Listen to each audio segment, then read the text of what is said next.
We All are right, brother. cool. We're chatting with a local legend, one of our favorites. It's Mr. Phil Vassar.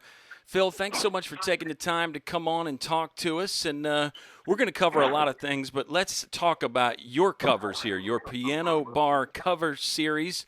The first one is tonight. Tell us a little bit more about it. Yeah, it's exciting. I mean, it's just something to do. Of course, we're in the middle of sitting around doing nothing. We're also used to being on tour, most of the year. So it's everything came to a screeching halt in March. Matter of fact, Virginia was the last show we did, and man, it's weird, And so I've kind of, I had a piano bar in Nashville for years, and so I'm just kind of revisiting that. I have a piano bar at my house, and I'll have people come over and request songs. That's how I kind of keep. I sing everybody: Elton John, Billy Joel, to whatever, James Taylor, to Ronnie Millsap, to oldies, whatever the heck it is.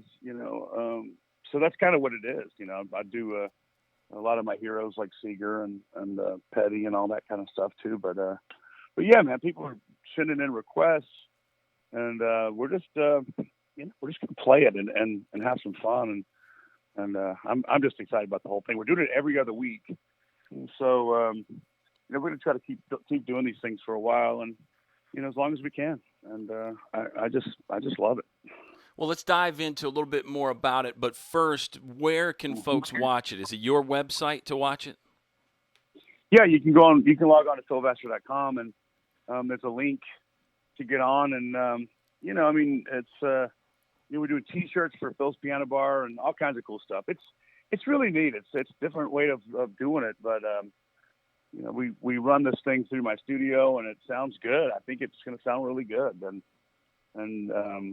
it isn't one of those things where it's just an iPhone plugged up and you're just playing through that, because a lot of times that just doesn't sound very good. But this is going to sound good, and I'll have special guests come in and play their songs and their favorite cover songs too. It's going to be a good time. I'm really pumped about it. Well, you got your start playing in bars as a young college lad, and I know you've kind of done this sort of thing throughout your career. There's got to be something cool about playing in the big arenas. I'm sure that's a rush, but it seems like you kind of prefer this more intimate setting anyway, where you can sort of connect with the audience a little bit more, right? I think it's definitely my jams. I mean, playing arenas is great. It's just the same every night. I don't know what it is, though. It's a great thing. And playing for big crowds is a wonderful deal. Big, huge festivals and arenas, and whatever we do, our band shows are fun. But there's just something about being an entertainer in a piano bar. It's where I came from, and of course at JMU, and when I moved to Nashville, I played these bars, and I just kind of cultivated this following. Then I opened up my own place, and it was rocking. It was the place to be, and I was rocking up until the very last night when I did my record deal and flew off to join the Soul to Soul tour with Tim and Faith. I mean, so it's been rocking ever since. But this is kind of an opportunity for me to kind of go back and do that kind of stuff, take requests. I mean, I've had people requesting Styx and REO Speedwagon and Cheap Trick. I mean, just all kinds of craziness, and Prince and Brick House, and anyway. But I know all these songs, and I'm just excited to kind of revisit them and sing them again and do it. So I think people are going to like it. I think folks are going to like this deal. Well, you mentioned all those different artists, and that was going to be my question. You said you know the songs. Are there any where you're like, I'm going to have to look that one up on the internet, or at least listen to it and run through it and remember all of it? How much do you have to work on your chops before you pull this thing off? Oh, I'm definitely going to have to work on my chops, my brother. Let me tell you. You know what? And that's the thing. It's a challenge too for me, and I mean, I forget about all the songs I used to play. It's like, oh my God, I used to play that song. And I'll hear stuff on the radio or whatever, and I go, man, I used to play that song 25 years ago, or whatever, 20 years ago, and so it's a challenge too, and it keeps you on your toes. And I think definitely as a musician, as an artist, as an entertainer, you need those kind of things, and being able to do it at the house is kind of fun too. And there's nothing like going out though and playing for folks live in person, but this is just what we're doing right now, and hopefully folks can get on support. I can pay my guys. Yeah. Well, we'll talk about that COVID-19 situation, how much that has affected the music industry. I know that there's, a lot of artists, if you've had hits before, you've probably got some royalties rolling in. It doesn't bother you that much. But talk about those other guys, like the guys in your band, to where, hey, their income was based on touring and playing gigs and maybe a studio session here or there or whatever. Talk about that feel in your industry right now from things that you've heard from the people that you talk to, just how tough it is. Well, I mean, it's a completely different thing. I mean, it's a business that's been decimated. Just think about the bus companies that rent their buses out. Yeah. I've got a buddy that owns 125 buses that are sitting in a lot right now that aren't being rented out. And, promoters, venue owners, sound guys, light guys, band guys, road managers. I mean, there's hundreds and hundreds of thousands of people that are just sitting at home, and, it's just different. I mean, I'm lucky. I've had a really, really good long career, but let me tell you, there's a lot of people that are just kind of wondering, having to get jobs, doing different things now, and of course, in this situation, it's kind of hard to find a job doing anything. So, right. So yeah, so I'm trying to put some folks to work if I can, and help out. I mean, I think it's just part of what's going on. I think things are so different too. From state to state to state, and so I don't know. There's really no continuity to the whole situation. I don't know. Some states there's concerts in some states that you can't even go outside without a mask on. So I don't know. Weird. Yeah, it's definitely different. We're chatting with Phil Vassar about his piano bar cover series. It's on his website. You can get all the information there. When you get a chance to talk to Phil Vassar, you got to pick his brain about songwriting. Tell us you've done everything from jingles for our buddy at El Cabrito's, James Monahan, to love songs, to funny songs, to everything in between. What's your songwriting process like, Phil? Or is it maybe it's different with every song? You know what? And I just saw James when I was just up in Lynchburg, and I'll be back up there next week, September 2nd. I've got my golf tournament, right, so for the Miller home. So I'm excited about that, and I play a little show too after that. And I love writing songs. I mean, it is something I just I've always been a huge fan of singer-songwriters, the Beatles, the Eagles. These guys like that were, I mean, Merle Haggard was my first concert, and just hearing guys that write their songs about life, real life, and and then of course getting turned on to Billy Joel and Elton John and Jackson Brown and guys like that, and Seeger and Petty and Springsteen, and the list goes on and on and on. But man, there are some amazing songwriters, and I just tried to listen to what they did, and expound upon it and do my own thing, and it's just songwriting's a magical thing. And I mean, you can sit in a room and you got nothing going on, and then you'll just you'll get an idea, or you'll talk to somebody about something, a conversation, and then all of a sudden you turn it into into a hit song. I mean, I was on my way home to see my friend Mitch, and who's commissioner of revenue in Lynchburg, right? So I hadn't seen him in years, and of course we grew up together and went to JMU together in high school, and I hadn't seen him in a while. And so, I mean, I'm thinking about that whole deal, and I wrote, I'm all right in the car on the way, thinking about it. So, you just think about certain situations and your friends' lives, your life, your kids, your love life, you break up with somebody, whatever it is. You can, a good songwriter can turn any of those situations into a song, Is it like with the piano you were talking about, where you got to brush up on your chops? I mean, do you work on that craft, or do you just kind of wait for inspiration to strike? Both. Both. I think for a while I didn't even write anything for a couple of years. I just, I think you get to a point sometimes where you just kind of burn out. I think a little bit. I did. Of course, I was on the road, 200 days, 250 days a year, and you're touring, and you're doing television, you're doing radio, you're doing everything you can do, and then you try to get home and you try to write, man, and you're just like, man, I'm just tired. I don't feel like writing anything. But it was a good break for me, and now, of course, I feel like rejuvenated and writing again is just a lot of fun. I mean, I'm just enjoying it just like I did when I first started. And, and that's when you can tell you're writing good stuff, and you just don't I try not to listen to what everybody else is doing, because it really confuses me if I do that. I just sort of do what I do and write what I write. And I find that that's kind of my secret, is to sort of just stay out of the way and just write about something that's relevant to me, and hopefully it's relevant to everybody else too, Oh, I think it's worked pretty good for you so far in your career. How about the co-writing thing? Because you've worked with a lot of different people. I think Craig Wiseman and Charlie Black, those two guys, come up a lot on there. How does that work? Or maybe it's, again, just different depending on the situation.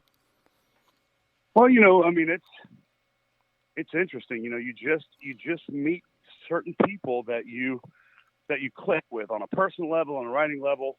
I mean, they could be great writers. I mean, I've written with some of the biggest writers in the world, and we just sat there and looked at each other in the room, where it was just like, let's just go, why don't we just go eat, and then somebody, it's a real art to it, and I mean, I have been really blessed to find some guys I just can hit it off with, and that's cool too. So,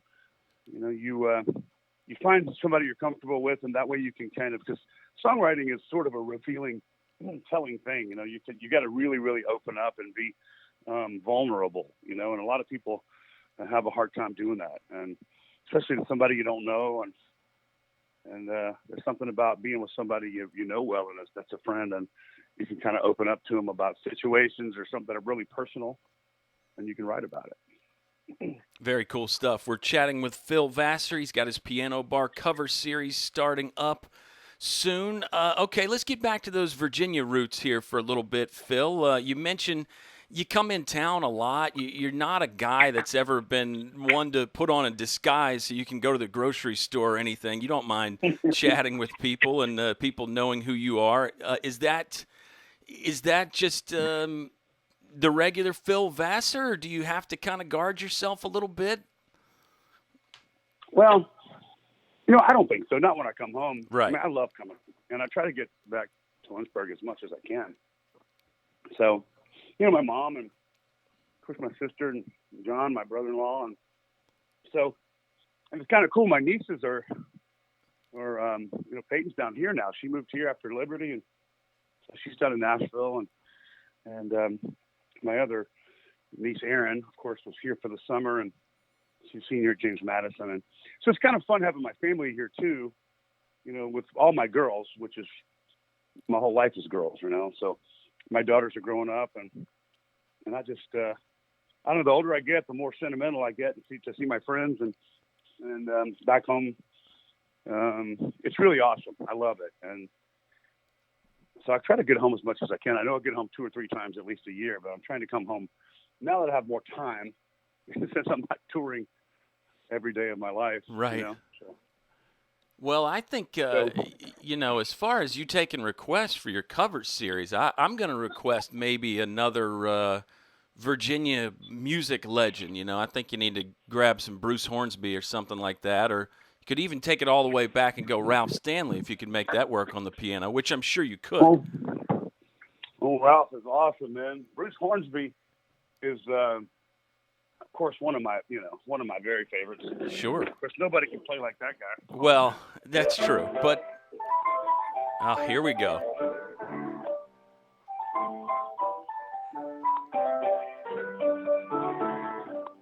Anyway, I got it. He's got it, folks. Well, and he's, from all accounts, he's like you are. He's just a regular guy. You'll see him at the grocery store in Williamsburg and at the music store, cool. And he's just that's Bruce. He's just a regular cat. He is, and he's probably one of the best piano players in the world. I mean, that guy is just amazing, And I mean, it's hard to play his music because I don't understand it. Right. It's like, what are you doing? I mean, he's so talented, but when I first heard his first record, it inspired me so much to try to get better at playing the piano at my instrument, and as a songwriter. He's just a great writer. Yeah. he writes about a lot of different things, social issues, and he's a serious guy. He's a serious guy, but he's a great writer, and I'd love to do some stuff with him at some point. We've talked about doing some things, and it's just never ever come to fruition. But maybe one of these days. Yeah. Pros and cons to being such a great artist like him. I'm sure you have a lot of people that want to do stuff with you, but it is pretty cool, the music tradition in Virginia, and you're a big part of that too. What happens next for you, Phil? I know you've actually got some dates on the books. I mean, we don't know if they're going to happen yet, but you've got some touring scheduled for, I guess, the end of this year and the beginning of next year. Is it just kind of keep your fingers crossed and hope that all comes to fruition? I don't think we're going to play any this year. Okay. I really don't. I think we're done, but if a miracle could happen, who knows? But I know next year we're slammed, and we're booked out pretty good all the way through Christmas next year. So okay, we'll see if all that happens, and I just pray it does, man. That we get to get back to work and not sit in our house with a mask on the rest of our lives. I think that's a horrible way to live. Yeah. Good grief. So hopefully good things will happen, and Songs from the Cellar starts airing on September 10th, and the new season on Circle Network. So I had Dennis Quaid and Chingy and Vince Gill and Tracy Lawrence and so many amazing guests, Jody Messina, Kelly Pickler. So it's been amazing. It's going to be a great year, and people are going to love the show, I think. So we'll see. Yeah, it's exciting stuff. What about another album in the works? You said you're writing some songs again. Any inclinations to get back in the studio and put them on a record? You know what? I do record. I record everything here at my house anyway. So we just did a new record, Stripped Down, which is really cool. I love this record. If anybody gets a chance to go on and check it out, it's really basically a stripped down version of some new songs. There's a few songs with drums and stuff in it, but like Postmark Birmingham, some of the hits I had before, and some songs that I just kind of dug out that I finally got around to recording, and I love the record. So my daughter Haley sings with me on one of the songs that we wrote together, and it's just so good. I love it. So anyway, I think folks will like that too, but I'm always trying to create something new, so we'll see what happens. That's awesome. Phil Vassar, we'll let you go. It's just been so much fun. I think we could talk all day, but you got more of these interviews to do. It's like when you were just starting out promoting yourself and you had to do all the radio interviews, right? It's like it, Kyle. It's a lot like that, but it never ends, and that's good. Hopefully, when folks don't want to talk to you anymore, that's when you got to start worrying about stuff. Well, you're not the kind of guy that minds talking about music, so I think that probably makes the conversations a little bit easier. If you're just one of those people that gets on stage and sings somebody else's songs and dances, it might get a little boring. But I get the impression with you don't mind talking about the music at all. Oh, I love it. It's my favorite, and I'm lucky I'm still doing it. I really am, and hopefully we'll just. We'll do it for a long time till nobody wants to see us anymore. You got a long time to go. You'll have enough money saved up for retirement by then. Let's hope so, Kyle. Let's hope. All right, Phil. Well, thank you so much for your time, and we're looking forward to the cover series and everything else you have going on in the future. Thanks, my brother. Well, I'll talk to you soon, buddy, and All right. I can't wait to see you at home. Absolutely. Thanks, man. Appreciate it a lot. All right, brother. Talk to you soon. Tell everybody hey for me. I will. See ya. Thanks. Bye.